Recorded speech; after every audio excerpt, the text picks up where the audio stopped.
Composition scheme. What beta? Composition scheme. Composition scheme section is what? Section 10 of CGST Act 2017. First, everyone have to remember it. Composition scheme section 10 of CGST Act 2017. Right? So this composition scheme or composition levy is what? Composition scheme is a simple and easy scheme under GST. But a composition scheme is what? It's a simple and easy scheme under GST for taxpayers. Small taxpayers can get rid of tedious GST formalities and pay GST at a fixed rate of turnover. Right? Means composition scheme क्या बेटा? It's very simple and very easy scheme. But ये scheme किसको मिलती है? Small taxpayer को. Small taxpayer. मतलब जो छोटे मोटे बिजनेसमैन है उनको, बड़े बिजनेसमैन को नहीं. और वो कौन होगा? स्मॉल टैक्स पेयर कौन होगा? ठीक है, अभी जिनका एग्रीगेट टर्नओवर, जिस बराबर है, जो भी सप्लायर है, अगर उसका एग्रीगेट टर्नओवर 1.5 करोड़ तक है, एग्रीगेट टर्नओवर कितना है उसका? टर्नओवर मतलब जो सप्लाईज है उसका पूरा वैल्यू कितना है उसका? 1.5 करोड़ तक है. कितना? 1.5 करोड़. तो वो क्या कर सकता है? ये कंपोजिशन स्कीम ऑप्ट कर सकता है, ले सकता है. बराबर है. 1.5 करोड़ है. और एक दूसरा स्लैब है 75 लाख वाला. वो किसके लिए है? वो जो स्पेशल कैटेगरी स्टेट्स है उनके लिए. वो आगे देखते हैं. फिलहाल this is very easy and simple. Composition scheme बहुत इजी और बहुत सिंपल है. स्मॉल टैक्स पेयर को जो जीएसटी की फॉर्मेलिटीज होती है, टीडीएस फॉर्मेलिटीज, वो सबसे झंझट फ्री हो जाओगे. उसमें कोई झंझट नहीं, वो फॉर्मेलिटीज करने की जरूरत नहीं. Nothing is there. Right? They can, small taxpayer can get rid of tedious GST formalities. और वो क्या कर सकते हैं? वो क्या कर सकते हैं? एक फिक्स GST रेट पे कर सकते हैं. Means they can pay GST at a fix rate of turnover. जैसे 1% हो गया, 5% हो गया. बराबर है. तो एक fix percent of what rate है वो आप पे कर दो और कोई टेंशन मत लो, बस खत्म. तो ये किसके लिए है? सिर्फ this is only for small taxpayers. Right है. और ये भी ऑप्शनल है. Composition scheme is optional. If you want to opt it, you can opt it. अगर आपको चाहिए तो ले सकते हो, नहीं चाहिए तो भाई कोई जबरदस्ती नहीं है. बराबर है. आपको लेना है तो लो. अच्छी चीज है. कोई फॉर्मेलिटीज, ज्यादा फॉर्मेलिटीज नहीं है. बराबर है. सिंपल एंड इजी स्कीम है. राइट है. और वैसे भी ये कंपोजिशन स्कीम सबको नहीं मिलता. उसके लिए भी एक क्या है बेटा? क्राइटेरिया है. क्राइटेरिया तो देख लिया ना पहले. टर्नओवर छोटे मोटे व्यापारियों के लिए है बस. ठीक है. तो आ जाओ. अब बेटा ये तो नॉर्मल बेसिक था. फिर क्या है? देखो, अब कंपोजिशन स्कीम अगर आपको चाहिए तो एलिजिबिलिटी क्या है नॉर्मली? ठीक है. अगर सप्लायर स्पेशल कैटेगरी स्टेट्स में आता है. कौन से स्टेट में? Special category states. Special category states में देखो शॉर्ट फॉर्म दिया मैंने, MMTN ऑसम. MMTN awesome. अब ये स्टेट्स कौन कौन से होते हैं? बराबर है. ये स्टेट आखिर है कौन से? MMTN awesome special category states for composition scheme के लिए. तो कौन से है? देखो MM. अब इसमें मेघालय आ गया, मिजोरम आ गया, बराबर है, मणिपुर. तो MM है. देखो 3 M's है इसमें, MM और ये लास्ट में M. तो 3 इधर आ गए, Meghalaya, Mizoram, Manipur. And T for what? Tripura. N for Nagaland. Right. A for Arunachal Pradesh, U for Uttarakhand और S फॉर सिक्किम. ये सब याद रखना. ये स्पेशल कैटेगरी स्टेट्स है. बराबर है. ये सारे क्या है बेटा? Special category states. अब ये स्पेशल कैटेगरी स्टेट्स में जो सप्लायर है इन स्टेट में, अगर उस सप्लायर का जो एग्रीगेट टर्नओवर है 75 लाख तक है. कितना? 75 लाख तक. तो ही वो ये कंपोजिशन स्कीम ले सकता है. अदरवाइज नहीं मिलेगा. 75 लाख के ऊपर गया ना, 76 लाख हो गया, तो उसको कंपोजिशन स्कीम नहीं मिल सकता. फिर कितना भी हाथ पांव मारे वो, कितना भी नहीं मिलेगा. ठीक है. तो 75 लाख के अंदर है तो वो एलिजिबल है, एलिजिबिलिटी है उसकी. राइट. तो MMTN ऑसम याद रखना. ये स्टेट के अंदर कितना है? 75 लाख. बाकी अदर स्टेट्स में होगा. ये सब छोड़ के जो भी अदर स्टेट्स होंगे उसके लिए 1.5 करोड़ है. 1.5 करोड़ का लिमिट है. मतलब वो स्टेट में aggregate turnover preceding financial year में कितना होना चाहिए? 1.5 करोड़. इधर कितना है? एग्रीगेट टर्नओवर कितना होना चाहिए आपका प्रीसीडिंग फाइनेंशियल ईयर में? 75 लाख. इतना होना चाहिए. इतना या इसके अंदर होना चाहिए. इसके ऊपर गया तो आप कंपोजिशन स्कीम नहीं ले सकते। याद रहेगा सबको? तो याद रखना, स्पेशल कैटेगरी स्टेट्स के लिए फर्स्ट एलिजिबिलिटी क्या है? स्पेशल कैटेगरी स्टेट्स में कौन कौन आ गया? मणिपुर, मिजोरम, मेघालय, मतलब मेघालय, मिजोरम, मणिपुर, अरुणाचल प्रदेश, नागालैंड, त्रिपुरा, सिक्किम, उत्तराखंड। और अपना इससे देखो अगर शॉर्ट फॉर्म से MMTN, ऑसम। तो M for Meghalaya, M for Mizoram, T for Tripura, N for Nagaland, A for Arunachal Pradesh, U for Uttarakhand, S for Sikkim और M फॉर मणिपुर। आ गया ना सब? तो याद रखने का, इसमें special category states, composition scheme में स्पेशल कैटेगरी स्टेट्स कितने हैं? 8। नॉर्मली स्पेशल कैटेगरी स्टेट्स होते हैं 4, नॉर्मली 4 ही स्पेशल कैटेगरी स्टेट्स है, बट वो 4 किसके लिए है वो देखना है अपने को। कंपोजिशन स्कीम के लिए आपको स्पेशल कैटेगरी स्टेट्स कितना दिया है? 8 स्पेशल कैटेगरी स्टेट्स है, याद रखने का। MMTN असम, MMTN असम, ठीक है। तो MMTN Meghalaya, Mizoram, T for Tripura, N for Nagaland, A for Arunachal Pradesh, U for Uttarakhand, S for Sikkim and M for Manipur. ये 8 स्पेशल कैटेगरी स्टेट्स है। ये स्टेट्स के अंदर अगर सप्लाई हो रही है, आपका जो टर्नओवर है, जो सप्लाई का वैल्यू है, जो सेल्स है, अगर एग्रीगेट टर्नओवर 75 लाख तक है तो ही आप कंपोजिशन स्कीम अप्लाई कर सकते हो, एलिजिबल हो, अदरवाइज नहीं, नहीं, नहीं। समझा? याद रखना है। और बाकी बेटा क्या बताया मैंने, अदर स्टेट अगर हुआ, other states other than special category states हुआ तो सीधा डबल हो गया। सीधा कितना हो गया? लिमिट डबल, 1.5 करोड़ तक है तो आप अप्लाई कर सकते हो। एग्रीगेट टर्नओवर अगर आपका 1.5 करोड़ तक है प्रीसीडिंग फाइनेंशियल ईयर में, राइट है, पहले फाइनेंशियल ईयर में, जो लास्ट फाइनेंशियल ईयर है उसमें अगर आपका 1.5 करोड़ तक का एग्रीगेट टर्नओवर है तो आप अप्लाई कर सकते हो अभी, अदरवाइज नहीं। इससे ऊपर हुआ ना, 1.5 करोड़ से ऊपर हुआ तो आप अप्लाई नहीं कर सकते। जैसे मिस्टर रवि का एग्रीगेट टर्नओवर जो है प्रीसीडिंग फाइनेंशियल ईयर में वो कितना है? 1.7 करोड़। तो वो अप्लाई कर सकता है क्या कंपोजिशन स्कीम के लिए?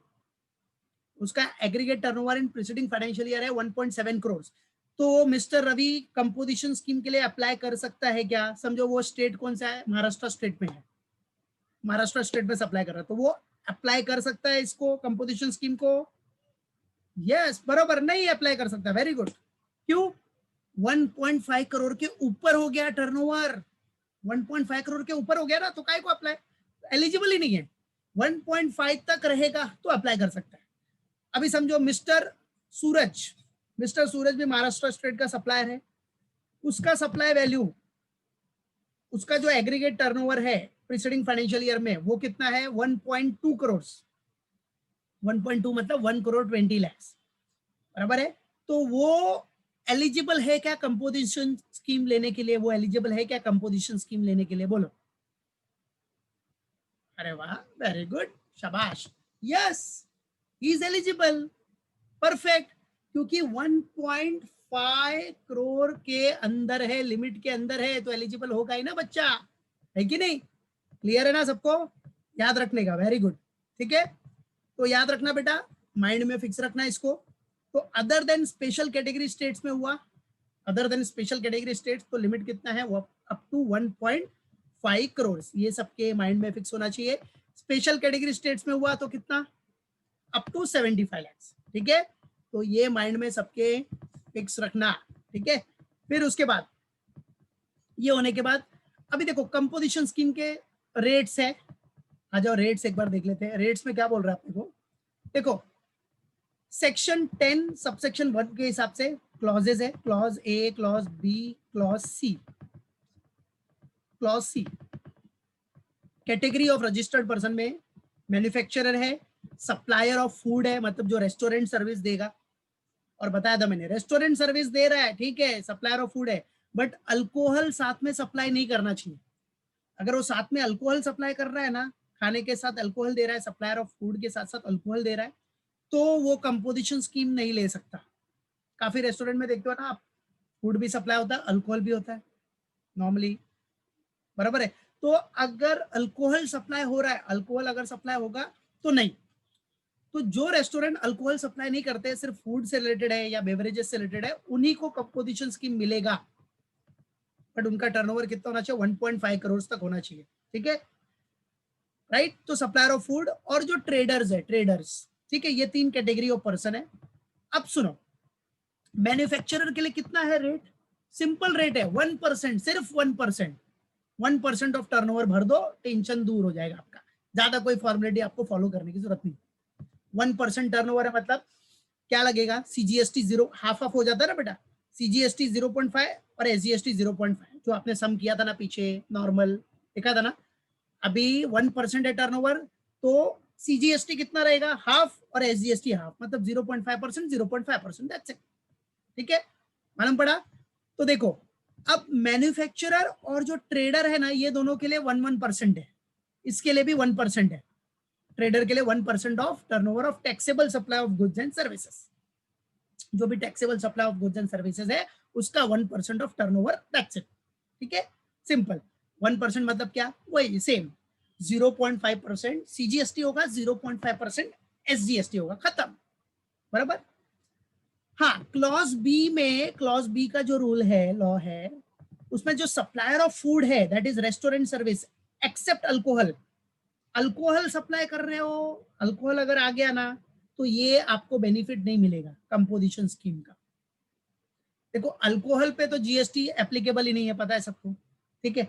लेकिन अगर आप रेस्टोरेंट की सर्विस के साथ अल्कोहल आप सप्लाई कर रहे हो, अल्कोहल, तो आपको जो सप्लाई ऑफ फूड है उसके ऊपर भी बेनिफिट नहीं मिलेगा, उसके ऊपर भी कंपोजिशन का स्कीम नहीं मिलेगा। तो अल्कोहल आ गया साथ में, नहीं मिलेगा, समझा? मालूम पड़ा कि नहीं? तो याद रखना, रेस्टोरेंट की सर्विस दे रहे हो विदाउट अल्कोहल दो, तो आप कंपोजिशन स्कीम लोगे। तो नॉर्मली ज्यादा करके रेस्टोरेंट देखते हो ना, विदाउट अल्कोहल ही होते सब, रेस्टोरेंट की सर्विस मिल रही है, ठीक है, वो कंपोजिशन स्कीम आपको सप्लाई, कंपोजिशन स्कीम क्या कर सकते हैं? ले सकते हैं composition, they can opt composition scheme, but उनका turnover, aggregate turnover in preceding financial year कितना होना चाहिए? 1.5 करोड़ होना चाहिए, बस, उसके ऊपर नहीं। अब इनके लिए टैक्स रेट क्या है? नॉर्मल टैक्स रेट है 5%। इसे रेस्टोरेंट में बैठोगे, 5% का देखो आपका जीएसटी लग रहा है, ठीक है, 5%, उसमें भी सीजीएसटी हो गया 2.5, एसजीएसटी हो गया 2.5, दैट्स इट। बट वो, ये कौन से रेस्टोरेंट में लगेगा ये 5%? वो रेस्टोरेंट जिसका aggregate turnover preceding financial year में कितना है? 1.5 करोड़ तक है, उसी रेस्टोरेंट में आपको बिल में देखो 5% दिखेगा, 5%, दैट इज 2.5% सीजीएसटी, 2.5% एसजीएसटी।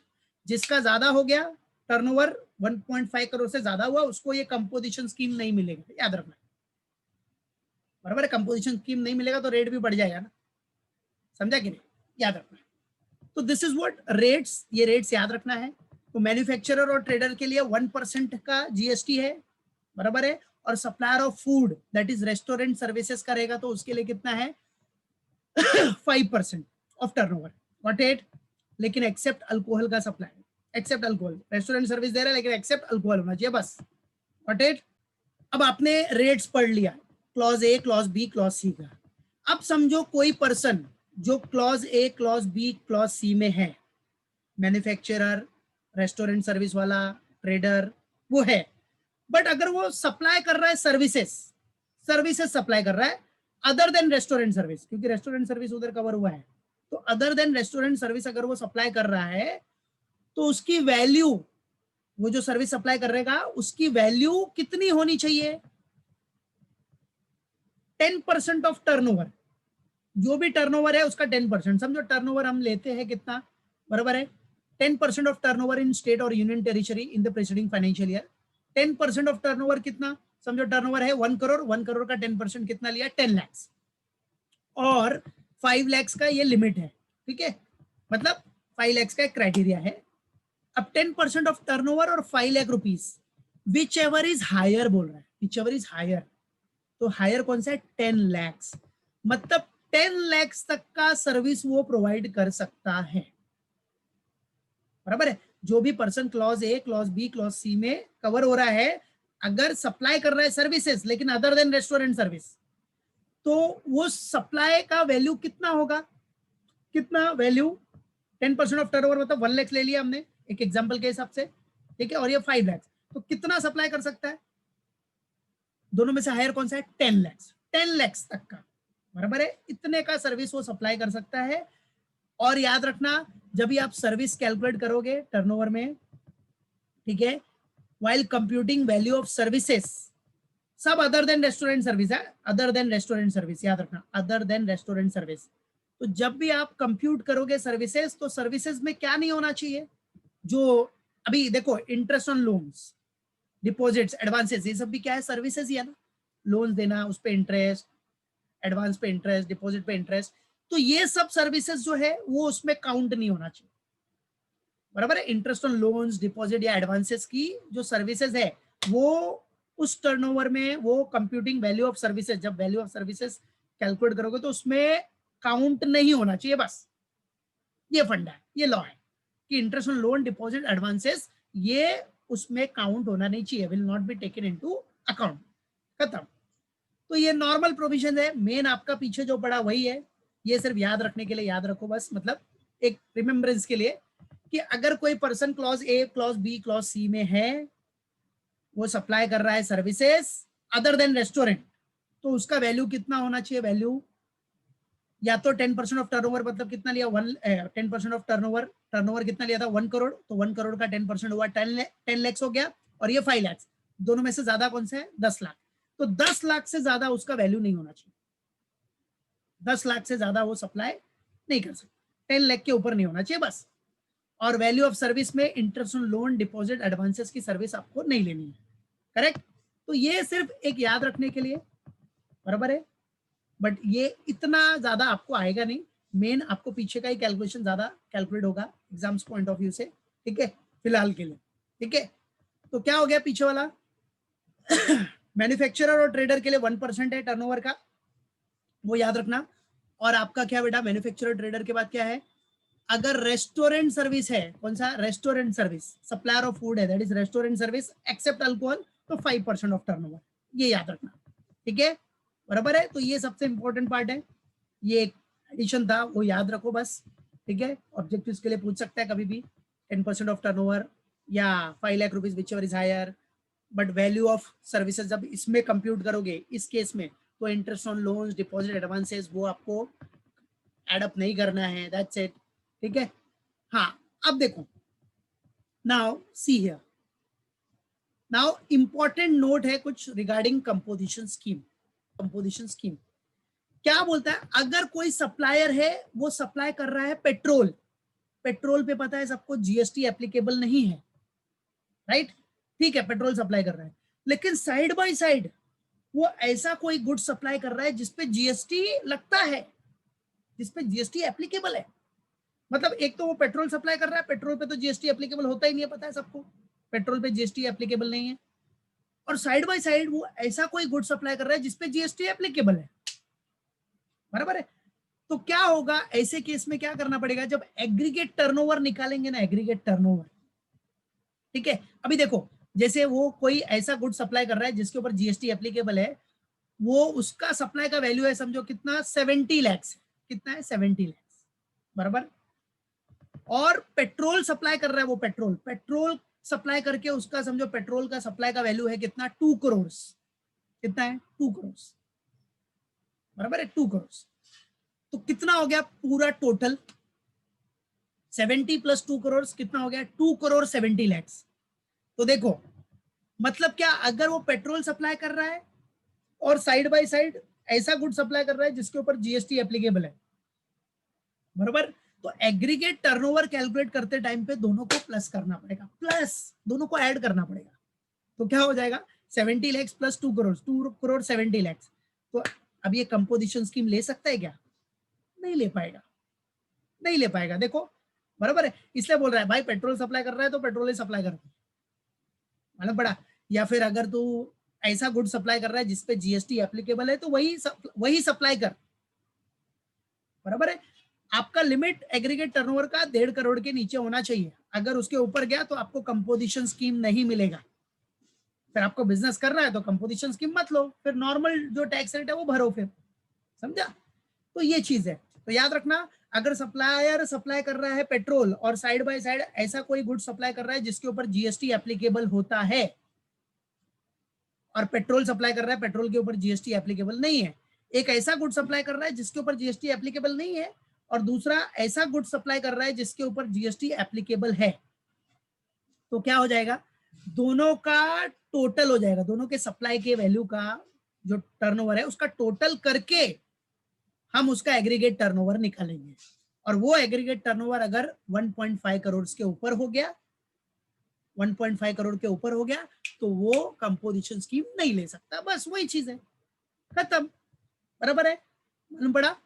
अभी देखो, अगर वो पेट्रोल सप्लाई नहीं करता तो कितना था टर्नओवर उसका, 70 लाख, तो उसको कंपोजिशन स्कीम मिल जाता। बराबर है, मालूम पड़ा, बस खत्म। और समझो एक और एग्जांपल लो, अगर समझो पेट्रोल सप्लाई भी कर रहा है लेकिन उसका एग्रीगेट टर्नओवर पेट्रोल का सिर्फ कितना है, समझो 20 लाख है, तो कितना हुआ, 70 + 20 90 लाख हुआ, मतलब 1.5 करोड़ के अंदर हुआ। 1.5 करोड़ के अंदर हुआ तो लिमिट के अंदर हो गया ना, खत्म। ठीक है, तो याद रखना, हमेशा याद रखो, अगर ये चीज याद रखना, अगर सप्लायर सप्लाई कर रहा है पेट्रोल, पेट्रोल पे ऊपर जीएसटी एप्लीकेबल नहीं है, और साइड बाय साइड वो क्या कर रहा है, क्या कर रहा है, साइड बाय साइड ऐसा गुड सप्लाई कर रहा है जिसके ऊपर जीएसटी एप्लीकेबल है, बराबर है, तो एग्रीगेट टर्नओवर निकालते टाइम पे दोनों का वैल्यू प्लस हो जाएगा, और वो वैल्यू प्लस करो, और वो देखो अगर लिमिट क्रॉस कर रहा है, 1.5 करोड़ का लिमिट क्रॉस कर रहा है, तो कंपोजिशन स्कीम नहीं मिलेगा, और 1.5 करोड़ के अंदर है तो सवाल ही नहीं उठता। ये तो नॉर्मल स्टेट की बात हो गई। अगर स्पेशल कैटेगरी स्टेट में है तो 75 लाख का ही लिमिट है, पता है ना, स्पेशल कैटेगरी स्टेट में अभी जस्ट बताया 75 लाख, याद रखना ये चीज, बराबर है, ओके। और एक इंपॉर्टेंट नोट है, नाउ सी, एक और इंपॉर्टेंट नोट, अब गवर्नमेंट ने क्या किया, देखो सर्विसेज में रेस्टोरेंट सर्विस को गवर्नमेंट ने कंपोजिशन स्कीम के दायरे में रखा है कि उसका अगर एग्रीगेट टर्नओवर 1.5 करोड़ तक हुआ तो वो कंपोजिशन स्कीम ले सकता है। बाकी अदर सर्विसेज का क्या, भाई उन लोग के लिए कुछ है क्या? तो गवर्नमेंट ने क्या बोला, ठीक है, एक न्यू स्कीम निकाल दी कि भाई ठीक है, चलो बाकी सर्विस सेक्टर के लिए हम 6% टैक्स रख रहे हैं अंडर कंपोजिशन स्कीम, लेकिन उनका aggregate turnover preceding financial year में कितना चाहिए, सिर्फ 50 लाख, 50 लाख के ऊपर हुआ तो उनको नहीं मिलेगा।